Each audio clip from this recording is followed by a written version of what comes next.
good Java expert, without having to go into detail on any one particular framework or tool or library, just to step back a little bit, focus on what it means to be a Java developer, and then how do you, really grow as a Java developer, make a greater impact through your work, that sort of a thing. And today's webinar is focused on a similar topic. So it is about the skills, the tools, and the ways you can use to become to differentiate yourself from competition, and then how do you sort of grow in terms of your skills and in terms of your stature, and then the kind of opportunities that you get by working on challenging projects, making a bigger impact and stuff like that. And everybody knows that even though you have like a million Java developers, no two Java developers are alike, right? So I mean, everybody is different. So so this session will help you like really redefine and learn how to redefine subject matter expertise, how to stand out from the competition, and create content, and also create visibility for your content by using the Java community, and then how do you position yourself as a subject matter expert in the world of Java. So to guide us through this very interesting journey is somebody who has been there and done that, right? So I mean, we have Yolande Poirier. She was once the community champion for Java. She worked at Oracle. Right now, she's focused on Neo4j. But yeah, her main banner statement is that she empowers IT professionals in navigating and adopting complex solutions for application development using Java and cloud.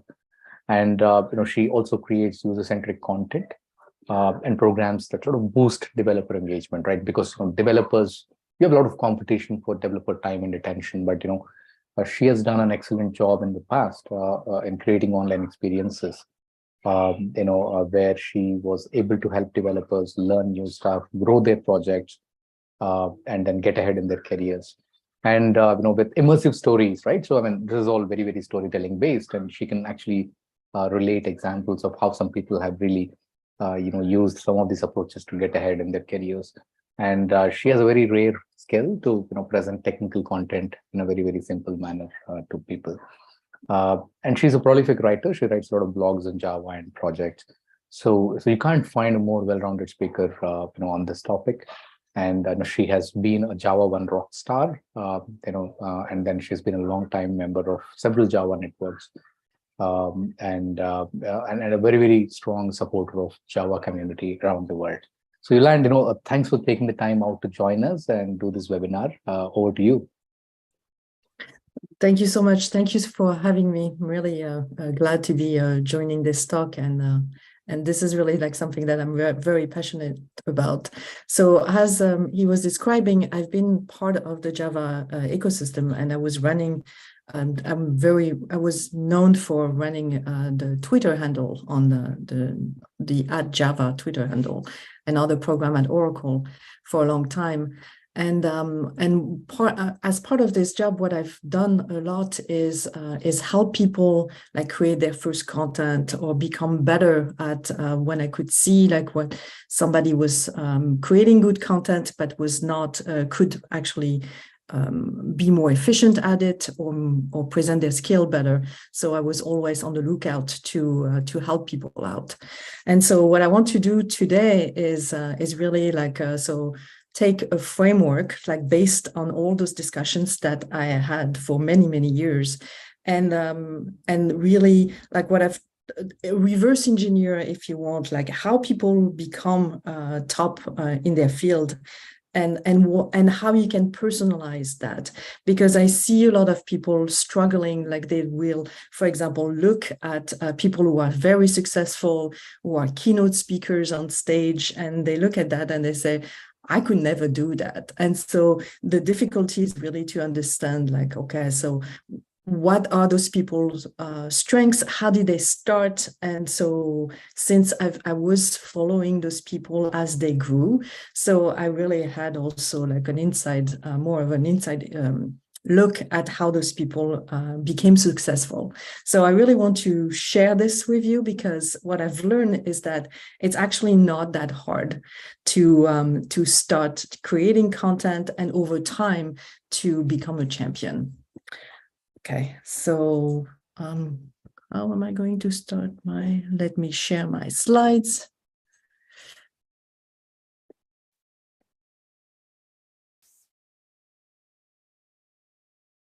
Just making this a little bit bigger.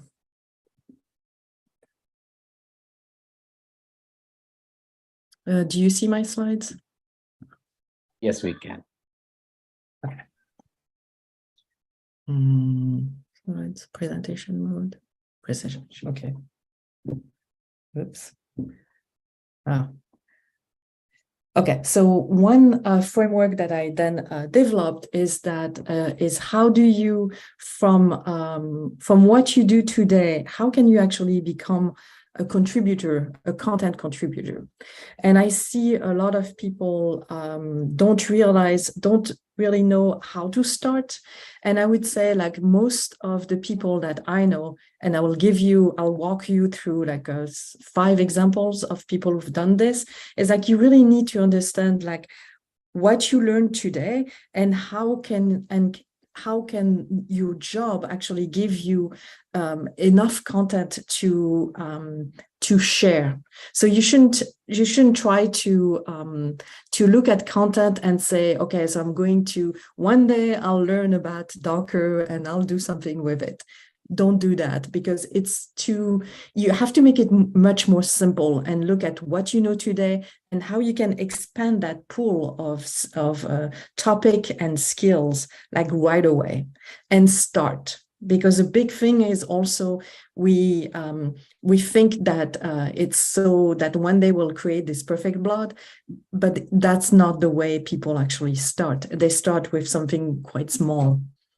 And so look at the topics that you have, and also look at new skills and how that fits with what you're doing today, right? So this is extremely important.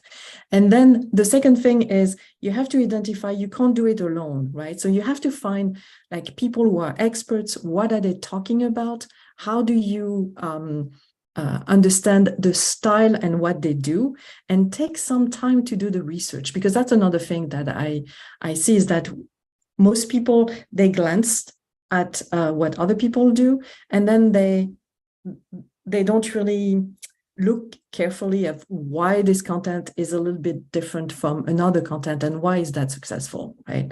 They tend to say, well, this person is really good, and then walk away, right? The other thing is when people pick content type that you are comfortable with. I see some people are comfortable with videos and they concentrate on that. Others are just very good at writing. Other people just are on GitHub and they like to code, and that's how they build their career. So the starting point is always like something you're very comfortable with, because you will make progress and success, and it will be satisfying, and you will keep doing it, right?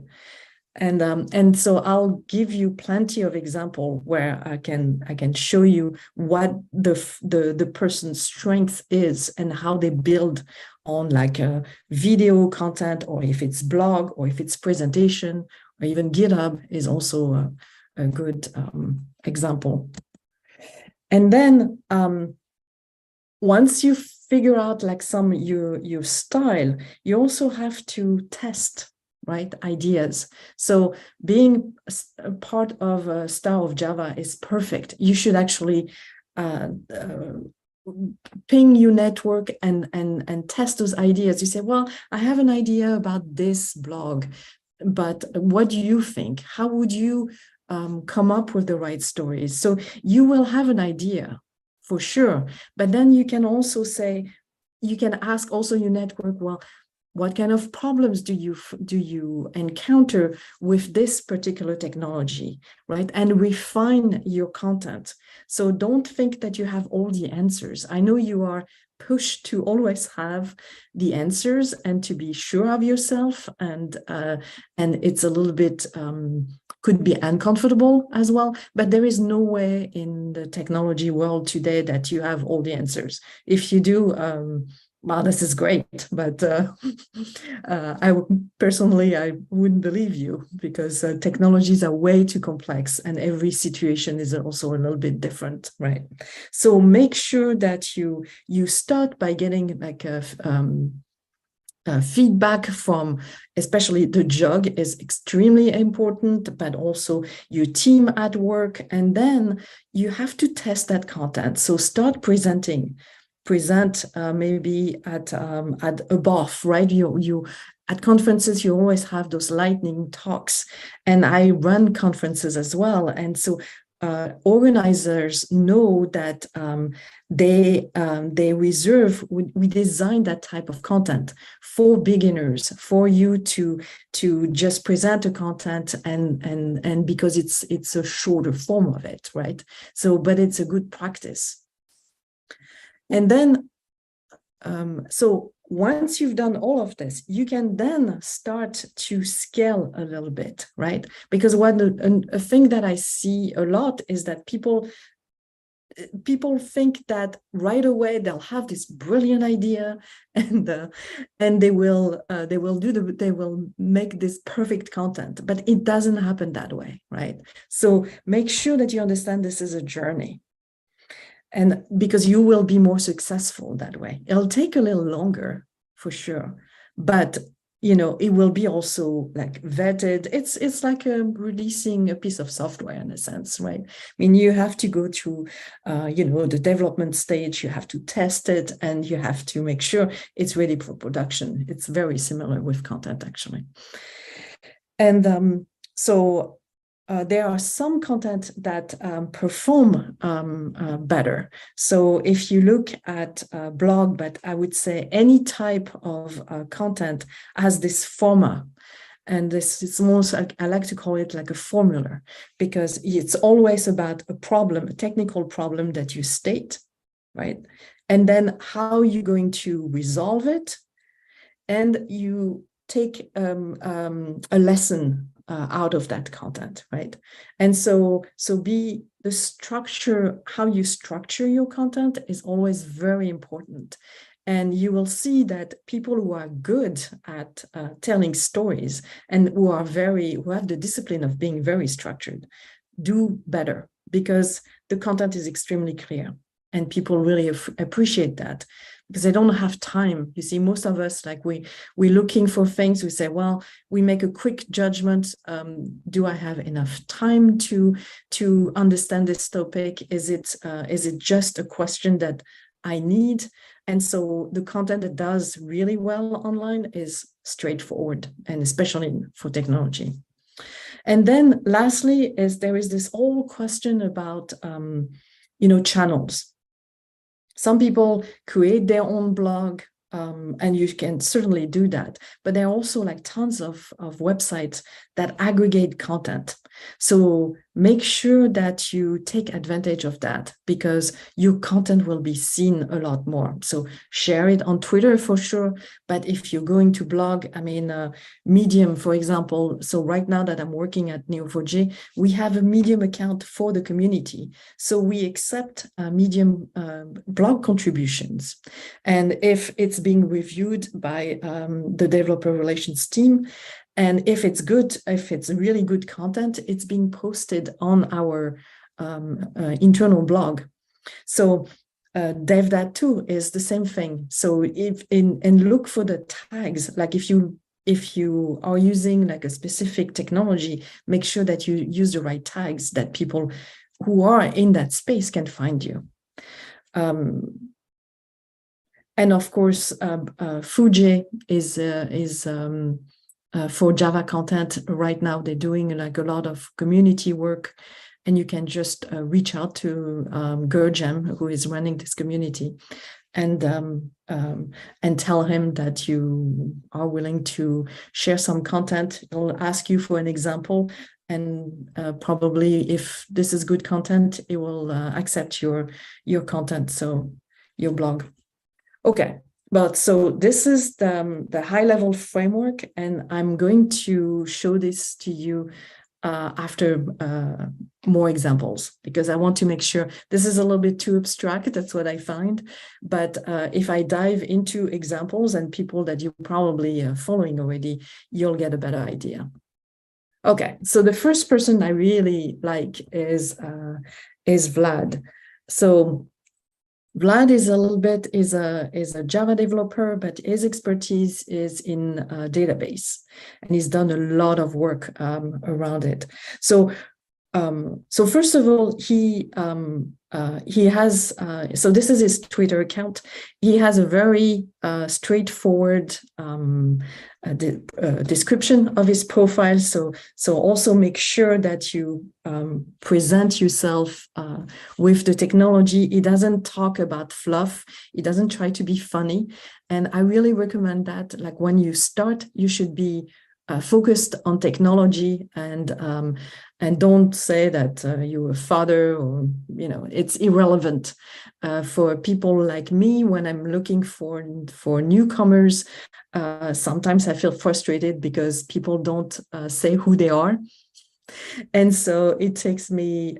If I see I've been in this situation so many times, and even today, where I look for the person to figure out like, who is this person? They have great content, but who are they? What are they doing otherwise, right? It's like, what else are they doing? And some people make it impossible to find themselves. Don't do that. And the reason I really like Vlad, so first of all, he has a lot of followers, like 63,000 followers. I mean, that is success, right? Because it's hard to get there as an individual. But what he does well is that he's always extremely clear in his communication, and he's always there to help. Right, but he has those short forms of content that he presents that are really good. You see, it's not. He will ask so to engage with people. He'll ask like little questions. A lot of those leaders actually do that, right? And I'm sure any of you could do something like this, and asking constantly like for feedback and engaging, right? The other thing that he does really, really well, he's a writer, and all his content is very, very well structured, focusing on one topic at a time. This is very can be also very narrow, but a lot of it, right? And he doesn't make it very fancy, or is just what it is, right? It's very straightforward. And I totally recommend that. This is really important. And what I like also about Vlad is that he spent a lot of time answering Stack Overflow questions. And he answers the question on Stack Overflow, but he also shares that answer on Twitter, because it can be helpful for a lot more people than just the people who are on Stack Overflow looking for a specific question, right? I mean, a lot of people don't realize that or don't even know like how to frame the question, especially if they're beginners, right? So you can definitely help those people by also sharing more of that type of content. So, and this is a good, I saw Vlad also starting. He was doing this at the beginning, and he's been doing this for years, like literally. So I think this is also he's been very consistent about like answering Stack Overflow questions, sharing that content, making sure it is always like super helpful, and by helping people, making like the topic very straightforward and simple, right? So people can use the technology much faster.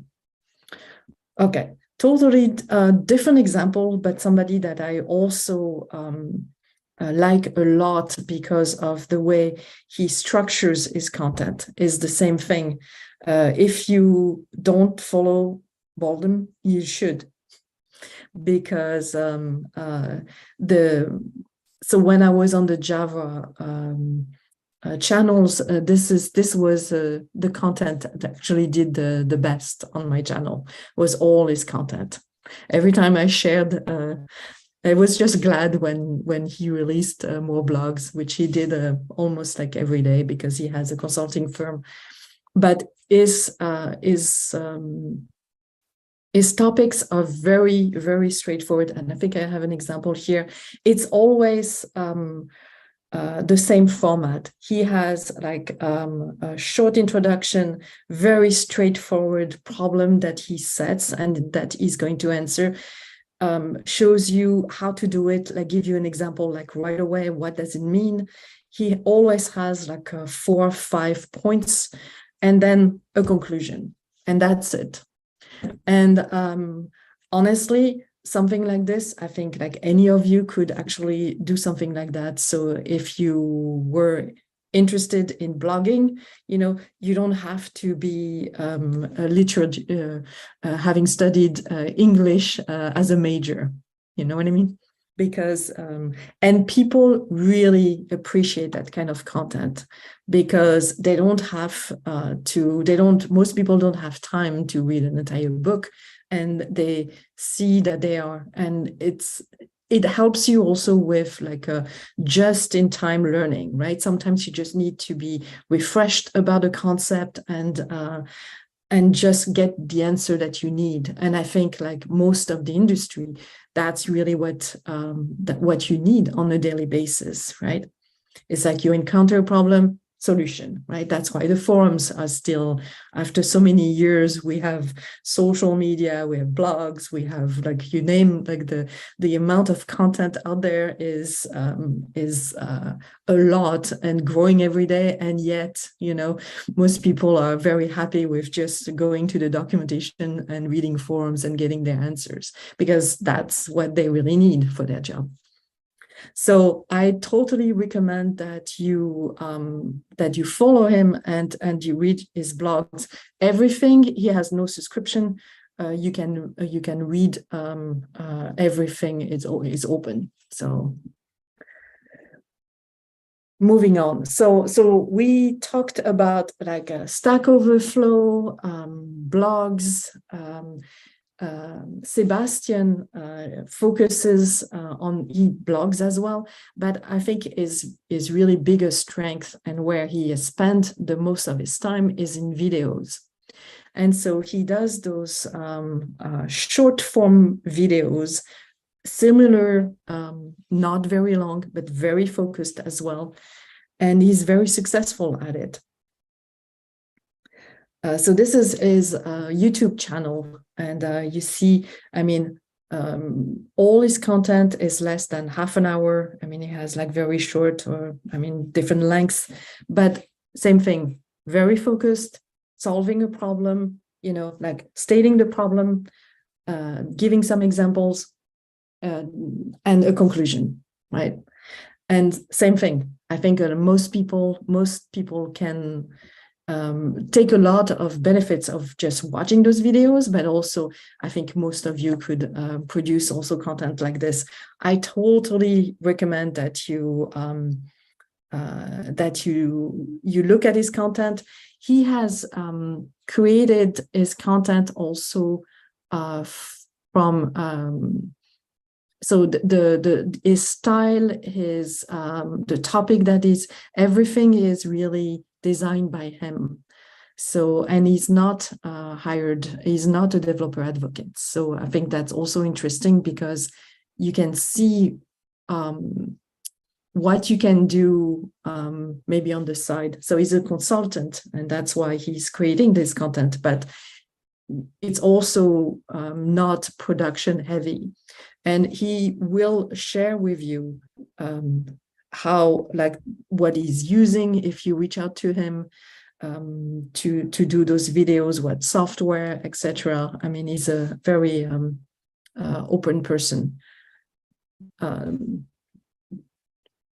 he's very good at picking also topics that are kind of his expertise, but also like something that is new.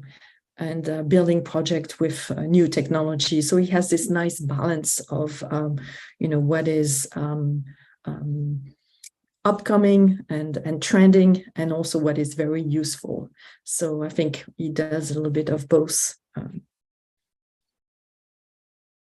Okay. If you're not following Jacob, you should. Jacob has been creating content for a long time, Java tutorials mostly, a little bit more, I would say, sophisticated content. So you can definitely, if you haven't created content before, you can get inspired or understand concept a little bit bigger. So that would actually help you with your research. And he's doing a little bit, he's not as popular on Twitter. I think he came a little bit later, but he had this library of tutorials for many, many years. And his content is really, really good. But I wouldn't try to duplicate his content right away, because I think that's a little bit more work. Somebody else, Raphael, is very interesting because he started just doing those little challenges, right, which are like very short, so very short tutorials. And he has this Java Challenger every week. I think he releases a challenge, a code challenge on Twitter mostly. And then he does, out of that, he started, once he had like a pool of challenges, he created a blog out of it. And eventually he actually created a book, an ebook. And I think, so he did that over the course of several years. But I think his first book was after creating like Java challenges for about a year. He had such a pool of it that he started creating more content around it. So same thing. Several years ago, he had very few followers, and so grew to 10,000, 11,000 followers, which is pretty impressive on Twitter. Okay, so going back to my framework, so what I really wanted to show you is how so if you want to personalize your style, I showed you like different people who did different things, and how you can start with something that is fairly small that you can integrate into your workflow, that is not too heavy, that is very focused, but also helpful to people. Because at the end of the day, you want to make sure that people, you help others. If you start helping others, they will start following you, they will start liking your content. And it can be also problems that you face, because you always need to come up with solutions that work. And if you start looking at what you do during the day and how you solve problems, where you find resources, how you, because often you have, you need to look at, 4 or 5 different websites, because the answer is not straightforward, right? Or the information is split because nobody took the time to actually answer specific questions in one blog, right? So if you look at those opportunities, you will very quickly see that people have issues finding information. And so I really recommend that you analyze what you do today, that you look at the network out there and who is doing what. Is that content the answers that you were looking for, are they missing? Is it an opportunity for maybe a short type content? And then pick a medium that you like, right? So are you somebody who is comfortable talking, writing, or writing code? And so if you do that, you will, so those the three first steps are really defining your style, right? Because I think the most difficult thing to when you start is that you don't know where to start. What's the first step, right? And here, if you start with what you're comfortable with, then you can test that and then start small, right? Don't try to be a keynote speaker the first year, but really start small. That's important. And over time, you can add to that experience. And that's what all those people that I showed you, they started with like something, manageable content that they could produce at the time they were ready to produce that. Okay, and I wanted also to add more people. So like if you, especially, so if you're on Twitter, so those are their Twitter profile, but so some of them are moving to different platforms. But if you're still on Twitter, I really recommend that you follow those people. Right now, they're doing like interesting content. So I didn't want to, I could have doubled, tripled the number of examples that I just showed you, but I wanted to keep it short, so we have also time for questions. But all those people are doing also like very technical and targeted, and in their own way, right? So like Daniel Bryan is sharing a lot of technical content on Twitter, and Miro just released a book on Java. Bruno Souza has been helping people also a lot with their career, but he's also super technical as well. Josh Long has a podcast. So that's another medium. That's also something else that you could do is you get invited to talk about a specific project. So Josh has been he has been doing this. I can't remember when he started. So because it's been so long. Heinz Kibbutz has very interesting quizzes that he releases like on a regular, at least once or twice a month. But same thing, very sophisticated, actually, quizzes that he does.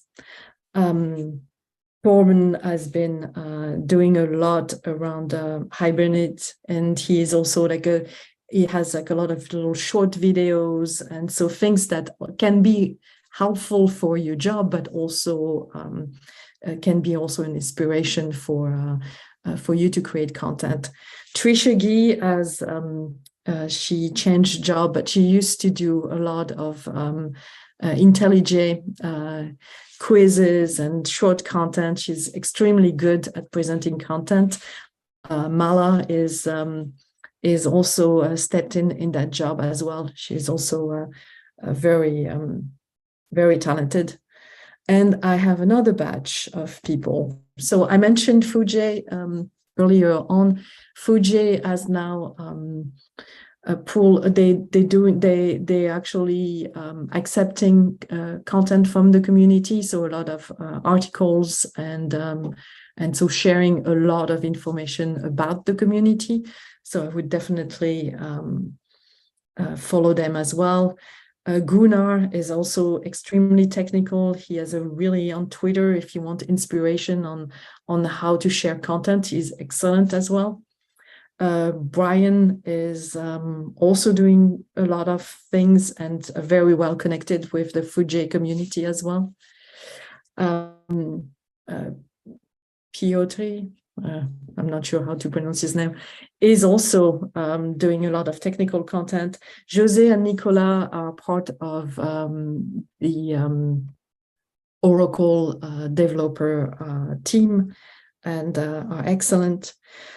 Nicholas has been also doing like a short form blogs, like he release one every week or every other week, and about like different content. I would definitely, if if you want to blog a lot, I would also definitely look at his content because it's really good. And Adam Bian has been in the industry for a long time, a presenter, and he has this little podcast that he runs as well.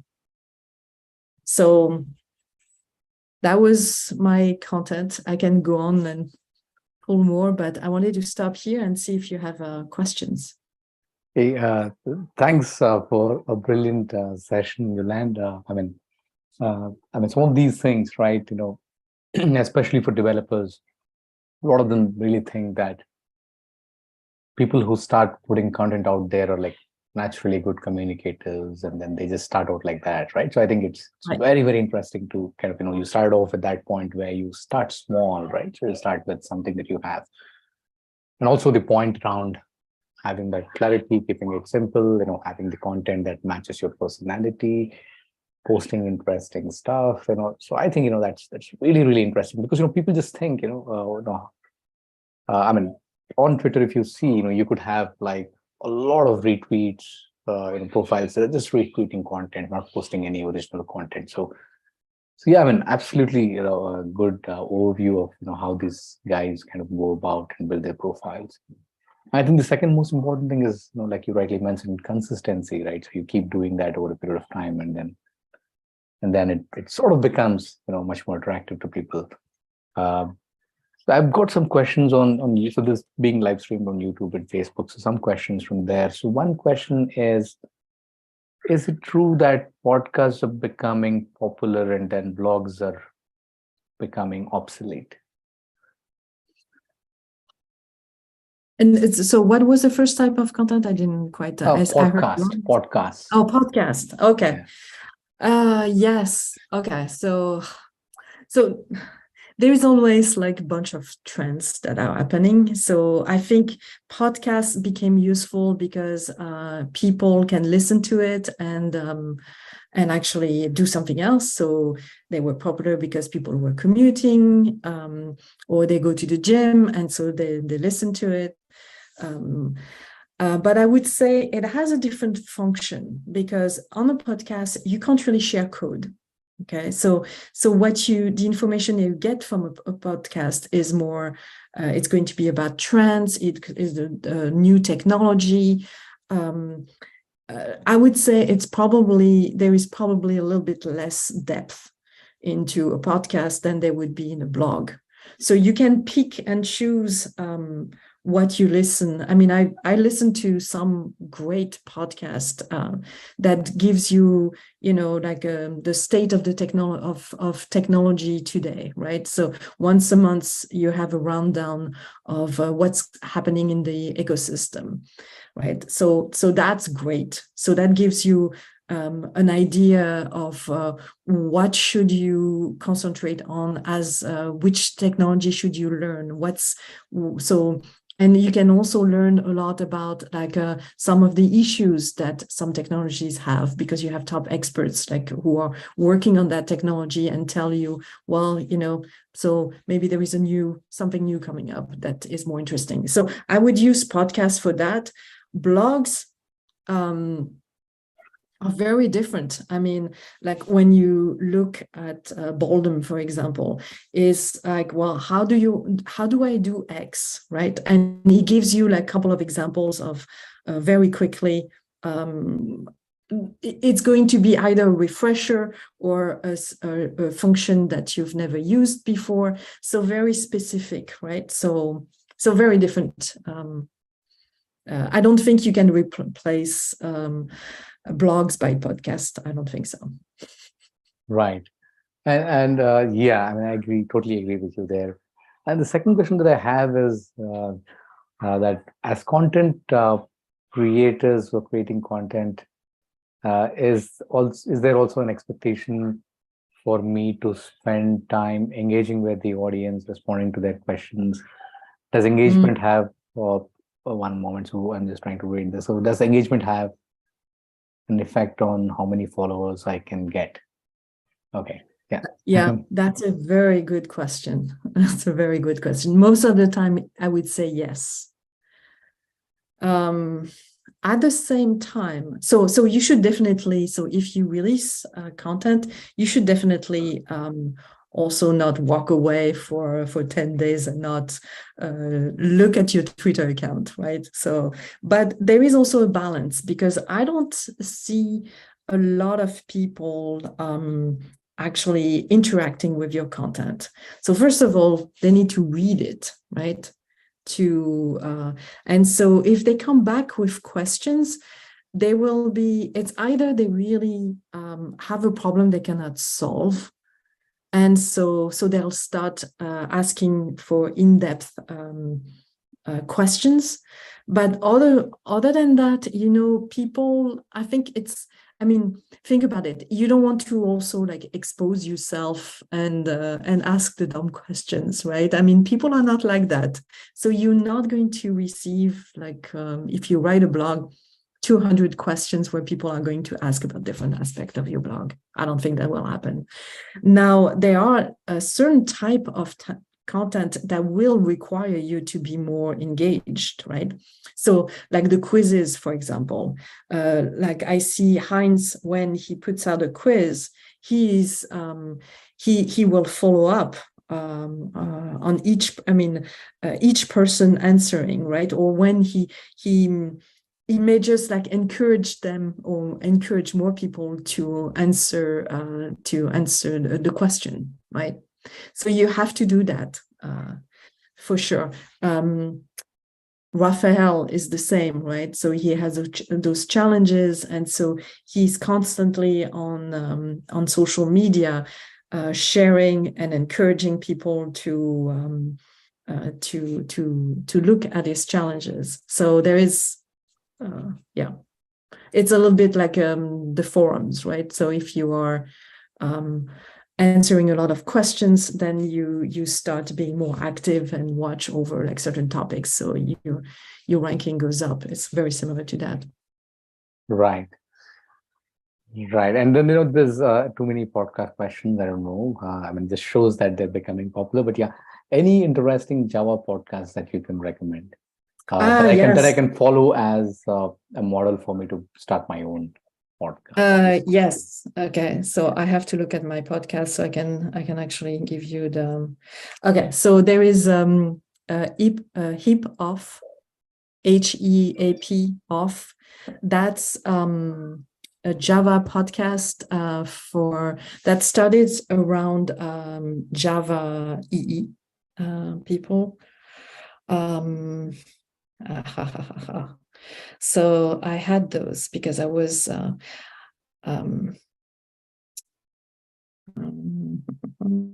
so there is Josh. I would definitely do Josh as a first